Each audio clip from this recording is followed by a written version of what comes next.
Tonight, breaking news, the tornado emergency at this hour. At least 4 reported twisters touching down in Texas. A confirmed tornado tearing through a suburb of Houston. Roofs ripped off homes, streets flooded. Several injuries reported. The threat continuing into the night. Our team live in the path of the storm and standing by with the full forecast.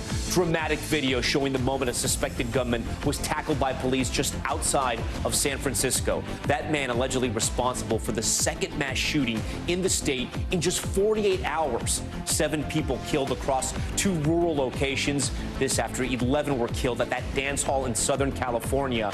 The new details tonight coming in about those lives lost. Also breaking, another batch of classified documents found this time at the home of former Vice President Mike Pence.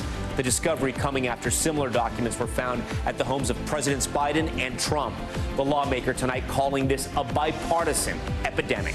The new reporting from Washington tonight, the Biden administration planning to send a fleet of the military's top tanks to Ukraine after weeks of debate. How many they're expected to send and how soon those reinforcements could arrive. Plus the terrifying moment caught on camera in New York, an SUV barreling onto the sidewalk, slamming into a fruit stand. What we're learning tonight about injuries at the scene. And robot got your homework? Some students taking full advantage of a new chatbot that can churn out A+ papers with just a few clicks. We'll walk you through how it exactly works and how some professors are scrambling to find ways to detect it. Top story starts now.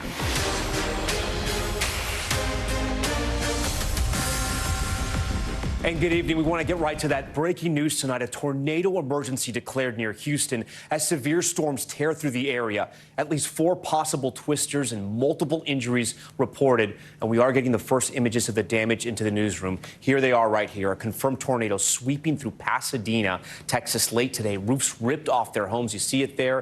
An entire neighborhood littered with debris.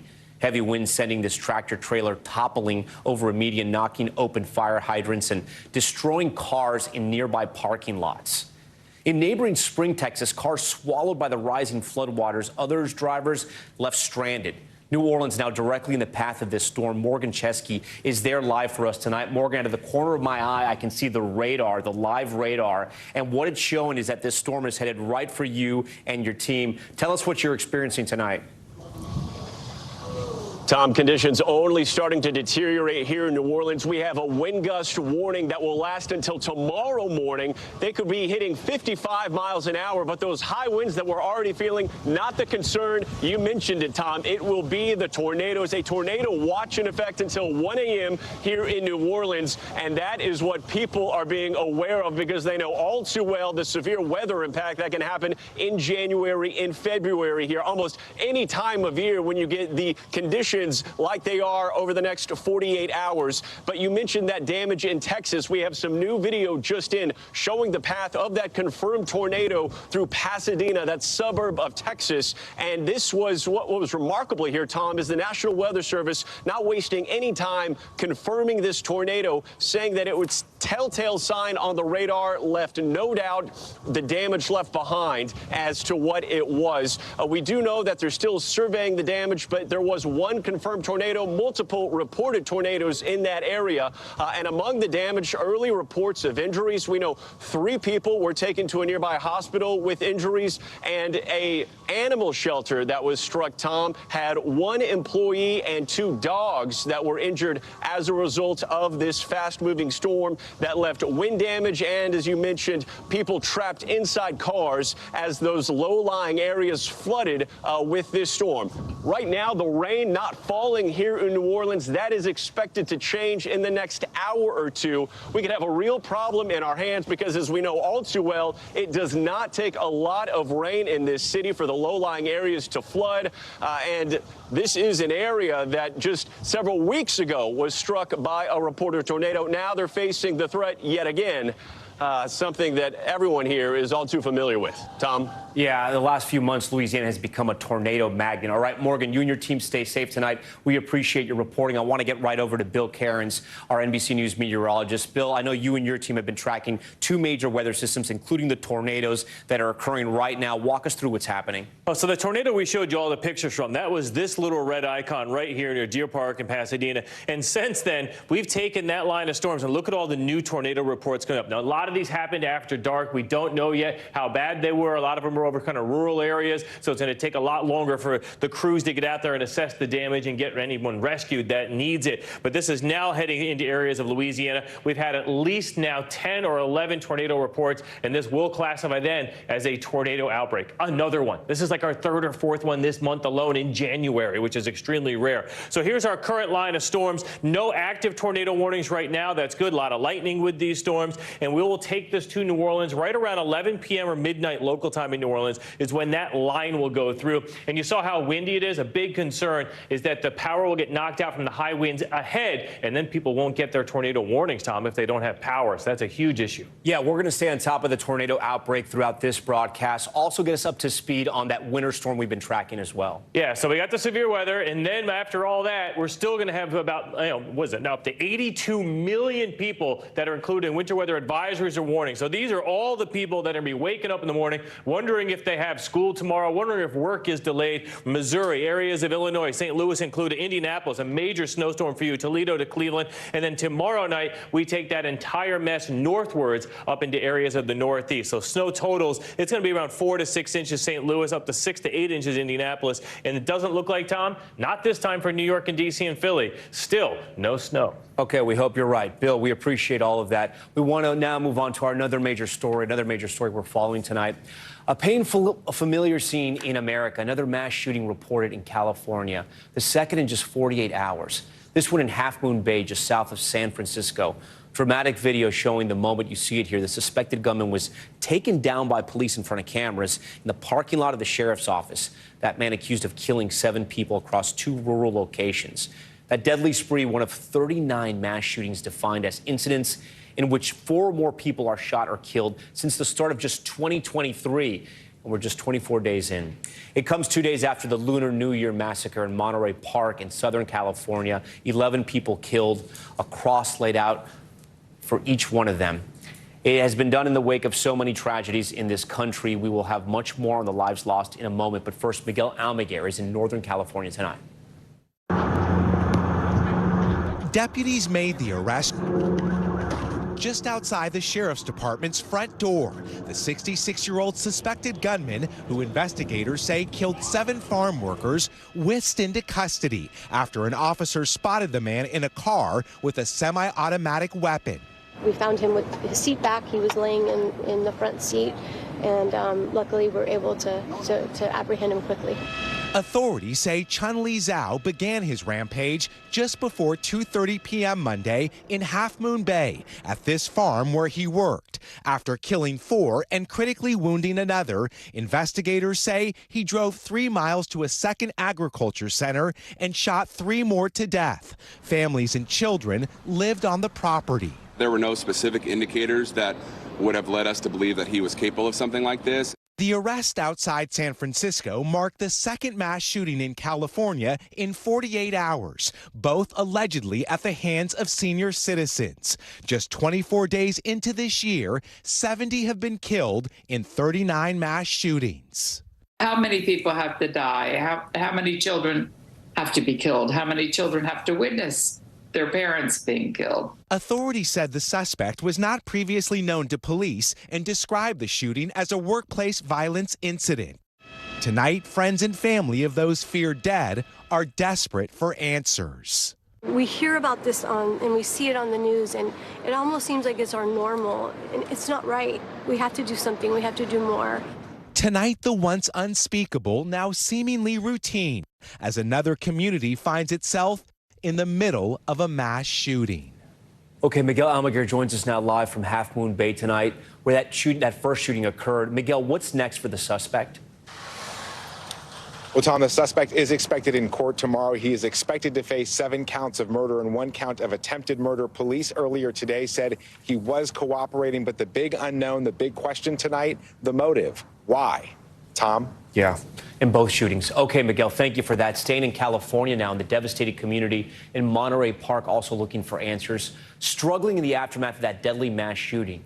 Law enforcement now working to determine a motive there as well. NBC's Steve Patterson spoke to some people who knew the victims and are looking for answers. Another night of mourning in Monterey Park. I'm grieving. and I didn't want to be alone. The community shattered after what was supposed to be a night of celebration. Today, the county coroner releasing the names of all 11 victims, including Valentino Alvaro, a loving grandfather remembered as the life of the party. You have 10 unresponsive inside. Police say 72-year-old Hu Can Tran first made entry after 10 on Saturday night and opened fire. I hear the noise, pop, pop, pop, pop, pop. Just 20 minutes after fleeing the first scene, police say the gunman arrived at a second ballroom in Alhambra, where 26-year-old manager Brandon Say wrestled the weapon away and the attacker fled. Law enforcement sources say the 72-year-old Asian gunman's motives were likely personal. About 80 miles east of Monterey Park, investigators searched Tran's home for more clues. Police say they found hundreds of rounds of ammunition, a rifle, and materials for homemade firearm suppressors. Tran's ex-wife told CNN she met him at the Star Ballroom Dance Studio, where he used to volunteer and could be quick to anger. They divorced in 2006. A resident who knew Tran from another ballroom near his home says he was distant unless he was dancing. I would call him meek. You know, he would talk and snap, but he was not a very outgoing person as far as that goes, except on the dance floor. My heart felt so achy. Star Ballroom dance instructor Katia Vaz says the Star is part of the fabric of Monterey Park. She's still in shock. I don't know how you make sense of such a thing. Vaz was supposed to be there that night, but decided to stay home. She woke up to the news that one of her friends, ballroom manager Ming Ma, was killed. Friends say he was the first to rush the gunman. He was the hero of that place. He was a teacher, but super humble and always elevate everyone that would come in there. That's the kind of person he was. So sad to hear about the lives lost there. Steve Patterson joins us now live from Monterey Park. And Steve, we were just talking to Miguel moments ago. They don't know the motive in that shooting, and still we do not know the motive here in this shooting in Southern California. Yeah, and Tom, I want to be very clear about this, and so it's important to bear repeating that they have yet to list a motive in this case. But at this point, they are all but ruling out something like domestic terrorism or this being a hate crime. We have sources close to the investigation that are very clear about this being about personal connections at this point. They just need to make the proper links before they can announce something official to the public. They recognize it's important to the public. They want to get it right, and so it's just going to take some time. Okay, Tom? Steve Patterson for us. Steve, thank you for that. We turn now to politics and Washington and the discovery of even more classified documents, this time at the home of former Vice President Mike Pence. This as controversy swirls around President Biden's handling of sensitive materials. NBC News Chief White House correspondent Kristen Welker has the latest. Tonight, the controversy over classified material now spreading again, with former Vice President Mike Pence's legal team revealing a small number of classified documents were inadvertently taken to Pence's Indiana home after he left the vice presidency, according to a letter his legal team sent to the National Archives and obtained by NBC News. They say the former VP asked his team to conduct a search and was unaware he had the secret material in his home. It was discovered January 16th. By January 18th, the letter was sent to the National Archives. The next day, the FBI took possession of the documents. Pence's team says he is cooperating fully. It comes after he was asked last year if he took classified documents after leaving the vice presidency. I did not. Tonight, there's bipartisan criticism that a sitting president, a former president, and now a former vice president have all acknowledged having classified material in unsecured locations. Well, we have an epidemic of senior leaders taking classified home, and we have to say categorically, whether it's Republican or Democrat, it's all wrong. Kind of thought, holy heck. And I do wonder, how many other formers. Meanwhile, the firestorm over President Biden's handling of classified material is growing, with the possibility the FBI may search his beach house. Just this weekend, the FBI searching Mr. Biden's Wilmington, Delaware home, finding yet another batch of classified documents, the fourth discovery so far, including classified material dating back to his time in the Senate. That new discovery after a defiant Mr. Biden had insisted there was no there. I have no regrets. I'm following what the lawyers have told me they want me to do. It's exactly what we're doing. There's no there. Tonight, the president yet again ignoring reporters' questions as he met with top congressional Democrats, with the special counsel investigation threatening to overshadow his agenda. All right, Kristen Welker joins us tonight from the White House. Kristen, earlier today I was watching this incredible show called Meet the Press Now, and I heard you ask one of your guests what is next in this case for former Vice President Pence, including the possibility of a special counsel, a third special counsel now? This was stunning, Tom. Congressman Don Bacon saying he would support the appointment of a special counsel to investigate former Vice President Pence's handling of classified documents. No indication if that is going to happen, but you do have bipartisan calls to get to the bottom of what the issue is, why so many classified documents are being mishandled. Now, as for Pence, his spokesman says they have not heard anything back since turning over those documents to the FBI. Now, former President Trump is weighing in as well. As you know, he's a frequent critic of former Vice President Pence. He is saying today in a post, Tom, quote, Mike Pence is an innocent man. Leave him alone. And of course, Mr. Trump facing a special counsel investigation of his own regarding classified material. Tom. All right. Former President Trump defending his former vice president there. OK, Kristen, thank you. We turn out of the war in Ukraine and the major development in America's support for the country. U.S. officials telling NBC News that the Biden administration will begin sending tanks to support the military. All of this comes as a corruption scandal shakes up President Zelensky's government. NBC's foreign correspondent Raf Sanchez is in Ukraine for us tonight. Weighing in at 70 tons and armed with a 120mm cannon, the M1 Abrams battle tank has long been the iron fist of America's ground forces.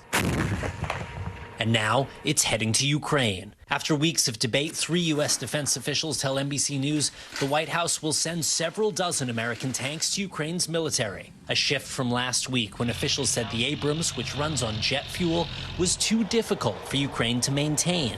Today's decision made in coordination with NATO allies Germany and Poland, who are now expected to send their own Leopard tanks to Ukraine, according to European media reports. The heavy armor an answer to Ukraine's longtime plea.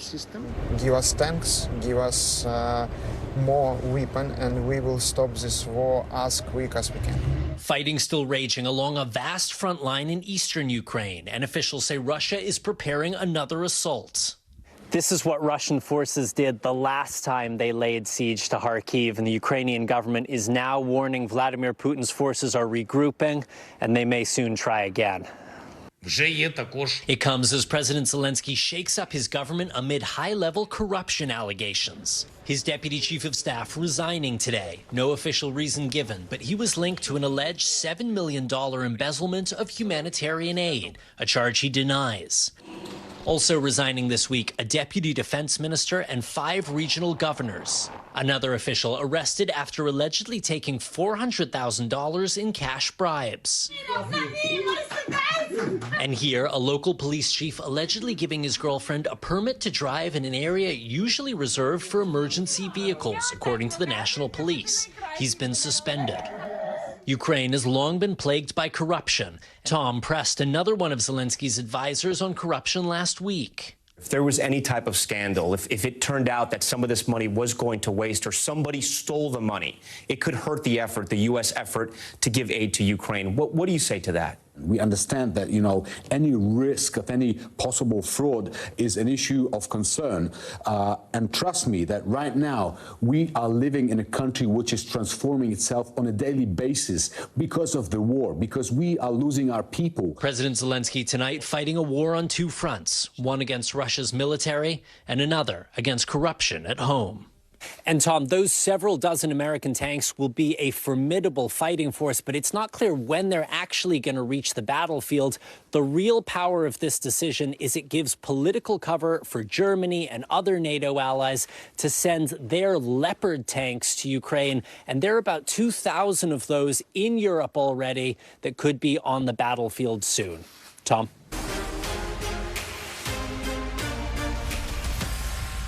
All right, back now with Top Stories news feed, and we begin with the arrest of a suspect behind a deadly triple shooting in Washington state. Police in Yakima taking 21-year-old Jared Haddock into custody after 12 hours on the run. He's accused of randomly shooting and killing 3 people at a gas station overnight. A New York City woman is recovering after a wild crash caught on camera. Take a look at this. New surveillance video shows a white Mercedes-Benz speeding down a sidewalk before plowing into a fruit stand. Authorities say the woman was knocked over in the chaos, but was luckily not hit by the car somehow. Police say the driver kept going until crashing into a patrol car. No one else was seriously hurt. And Justin Bieber has sold his music catalog. The superstar selling the rights to most of his music to Hypnosis Songs Capital for about $200 million. These sales include his tracks released before December 2021, including mega hits such as Baby and Sorry. It's that firm's largest acquisition to date.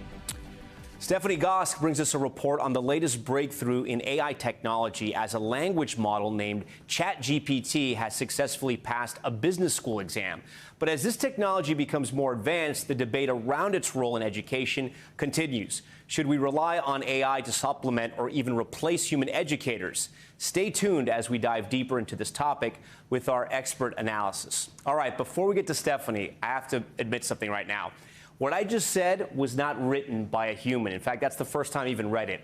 My producers opened up ChatGPT, told it to write a 20-second anchor intro to a report by Stephanie Gosk about passing a business school exam and the debate around the technology. Then they printed it out, and I didn't read it up until now. That's what it spit out in just seconds. So for more now on how students are now using this same tool, here's Stephanie Gosk.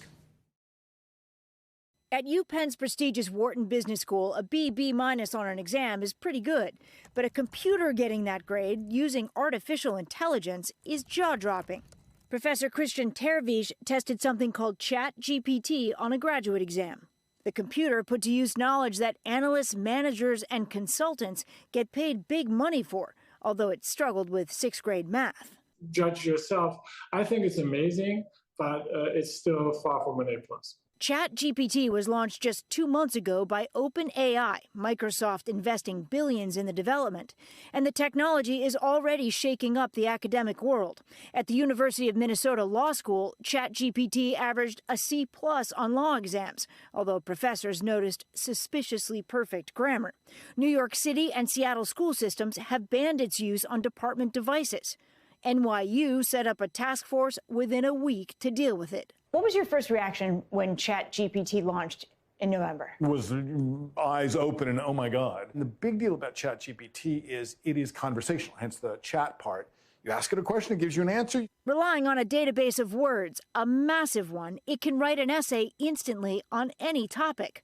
Or a limerick. Write a limerick about Stephanie Gosk. There once was a reporter named Stephanie. Because ChatGPT's site was at capacity, Professor Clay Shirky showed me something similar. The big change is the existence of a paragraph is no longer evidence of human thought. But that feels kind of disturbing to me. Am I just a boomer? No, you're just somebody who probably does a lot of writing and reading for a living. How do you prevent students from cheating? So there's really two big strategies. One, which everybody focused on immediately, was to detect the cheating. The much more complicated question is how we design writing assignments so that they understand that they're in a world where ChatGPT exists. All right, we thank Stephanie Gosk for that report. If your head is spinning, so is mine, and that's why I want to keep this conversation going. The debate about AI on college campuses is only beginning as schools decide whether to ban it or to embrace it. Anthony Oman joins us now. He's a philosophy professor at Northern Michigan University. He actually caught a student using ChatGPT for a paper. And Edward Tion, he's a student at Princeton and created GPT-0, which can detect if AI is actually being used. Believe this, he is an undergrad, which is actually hard to believe. Welcome both to Top Story. And, Edward, I want to start with you right now. Explain ChatGPT to our viewers in the simplest terms. Well, first of all, thank you so much for having me. It's a real pleasure. So ChatGPT is a brilliant new innovation that generates text. And what it's really doing is it's ingesting gigantic portions of the internet and it's training data, and it's looking through it for patterns. And through these patterns, it's regurgitating the patterns. And it's really good, as you can see in some of these examples. Yeah, we saw, our viewers saw it when we used it with our producers to put out that anchor copy, as we call it. How is it able to work so quickly? Because it did what we asked it to do within seconds. Yeah, I would say so. One of these big companies like OpenAI that trains these models have already put millions and millions of dollars doing so. So these models are trained and ready for when you put in your prompt or your question. And once you do, it starts spitting out probabilities of the next word and then the next word and the next word, and appending these together into an entire essay, as you saw. Edward mentioned their OpenAI. Wall Street Journal says that company is valued at more than $20 billion. So, Anthony, I want to ask you, you busted your student, if you will. What stood out to you on the paper? Why did you notice something was off? The truth is that the paper was just a little bit too good to be true. The grammar was too perfect, the structure was too sound, and the ideas were incredibly insightful. And so I submitted the essay to ChatGPT and I asked it, hey, did you write this? And it said that there was a 99% chance that it did write it. So the application that the student possibly used also told you that it had written it? It also told me that it had written it, and if I asked ChatGPT to grade the student's paper and give comments, it would do that too. That's incredible. So, Anthony, as a philosophy professor, I mean, obviously you're a deep thinker here. What was that experience like? Yeah, I mean, at the very beginning, it was like, oh, is this the end of the world? Like, is nobody going to write anymore? But I feel like I end up using it in my own work, to be honest. Like, I submit work that I've written to it and I ask it, hey, is there some kind of objection that I haven't thought of, or is there some part of my grammar that could be fixed? So I actually find it to be a pretty useful tool. So you're saying that schools shouldn't reject this type of technology, they should embrace it? I think it's a big mistake to reject this kind of technology. Look, the technology exists out there in the world, whether we like it or not. It's going to be there the second the students graduate. And the students are already worried that there's a big gap between what goes on in the university and the quote unquote real world. If there's this really cool tool out there that we won't train them on and won't talk about, that gulf is going to get even bigger. We have an obligation to train them. Edward, I told you this technology is worth billions of dollars. I'm not sure how much your technology is worth, but it's probably worth a lot now. How did you create your application to sort of detect whether this had been done by that ChatGPT? Yeah, I built GPT-0, which detects if an essay is AI or human written over my holiday break. So I've been doing research with the Princeton NLP lab on this, had the research on my laptop, had a lot of free time over winter break, so wanted to build it out so everybody could use. Obviously, you can't reveal everything because that's your own proprietary information. But I do want to ask you if you can explain how does it detect whether something was written by the AI or if it was written by a human? Yeah, well, I would say we're doing two things, almost like the philosophy essay asking ChatGPT itself. There's sort of a fingerprinting where you're asking the model itself how familiar it is with a piece of text, how likely it is to generate it itself. Then there's a big picture indicator, which is more of like, over time, human writing has variance, it has sudden bursts in creativity, for example, versus these machines, which are really powerful, have more of a consistent writing over time. And we're looking for that too. Anthony, on that point, do you see novels, screenplays? We showed our viewers what it can do when it comes to newscasts. But I mean, what is the long-term sort of play with that? Will people eventually get sick of it? Does it lack that creativity, that human spark, if you will? I think there's two sides to that coin. I think some people will try to use it to piece together parts of a bigger book and then just have the chat write the whole book. But there's one big thing that the chat can never do for us, and that is it can't take away the joy of coming up with something for ourselves. Like that creative experience that we have when we try to put our own thoughts into words, that's intrinsically valuable. And having the chat do it, it's just not the same thing. So Anthony, I don't think that's going away. Anthony, do you think this is actually gonna take people's jobs away? I mean, on college campuses, I don't know. I mean, I can see that there is a big fear that AI is going to, as we move towards more and more automation, human jobs are going to be lost. Do you see that on college campuses? Do you see it in other walks of life? It's going to change the nature of a lot of jobs, that's for sure. For example, if a job used to have people who are writing copy for a blog post about some new widget that they're producing, now the chat can write that blog post. But maybe there's still going to be people whose jobs it is to come up with the right kind of questions to ask the chat to come up with their blog posts. So I'm not sure. Maybe Edward has ideas. Yeah, Edward, I was going to ask you, what is your biggest fear? I know we don't want to sort of be fear mongers here, but what is your biggest fear when it comes to this type of technology? Yeah, a few things. I would actually agree with Anthony exactly that these technologies aren't coming up with anything original. If you're asking it a question, you need to fact check it, because if it's wrong in its training data, it's going to be wrong in its output. And I think once... So, Edward, on that point, so our viewers understand, you don't think this AI technology could create the Godfather? It could create something like that? No, I think it's really good at pumping out fake news, for example, or fake articles, but it'll never be able to tell the real news or come up with something new or report the facts or come up with a story that's something original itself. Edward, that is incredibly hopeful. And on that point, we're going to end it right there. Edward and Anthony, thank you so much for joining Top Story tonight and explaining this to us. We really do appreciate it. All right, time now for Top Story's Global Watch and an alarming new report about violence against journalists in Latin America. A new report released by the Committee to Protect Journalists found more members of the media were killed in Latin America and the Caribbean than in any other part of the world last year. That includes the Ukraine war zone. At least 67 journalists were killed in 2022, half of those in Latin America, including 14 in Mexico alone. Now to the search for survivors after a building collapsed in northern India. New video shows the mangled remains of the apartment building. At least 12 people pulled from the wreckage, including 2 children, with at least a dozen more still unaccounted for. It's still unclear what caused that building to collapse.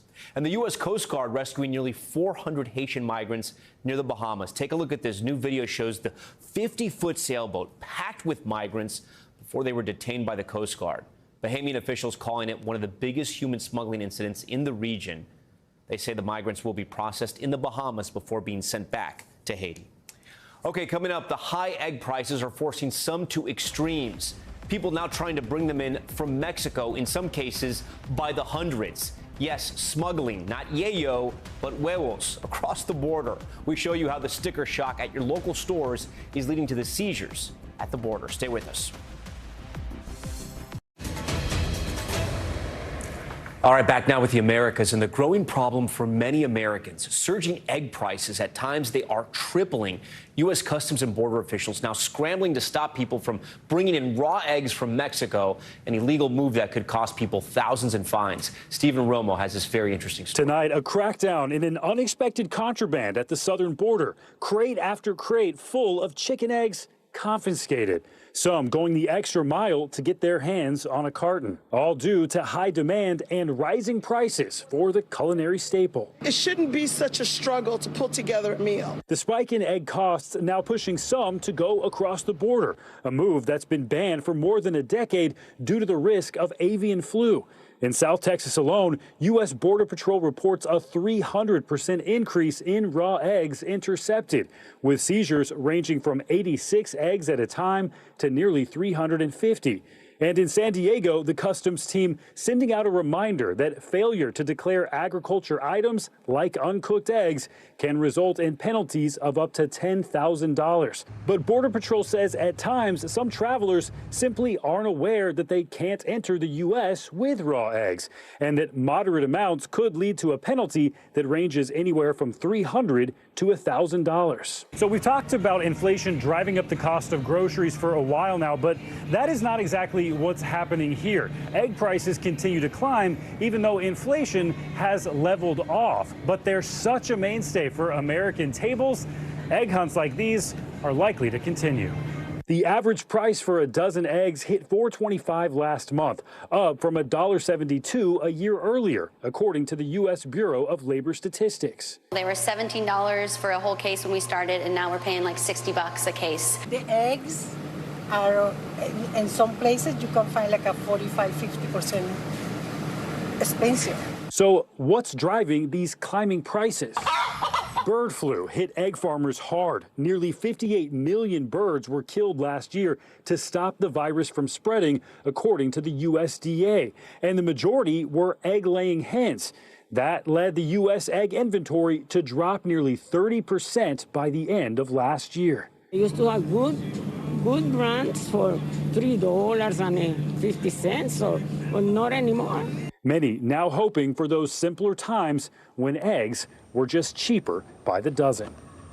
So when will this spike in prices end? That is the key question. Some experts say it will likely continue at least through the first quarter of this year, but it's hard to tell exactly when it will clear up because this hasn't happened in a while. This recent bout of bird flu is the worst seen since 2015. So how long will it take the egg industry to catch up? That's what a lot of people want to know. Tom? Thanks so much for watching Top Story. I'm Tom Llamas in New York. Stay right there. More news on the way. Thanks for watching our YouTube channel. Follow today's top stories and breaking news by downloading the NBC News app.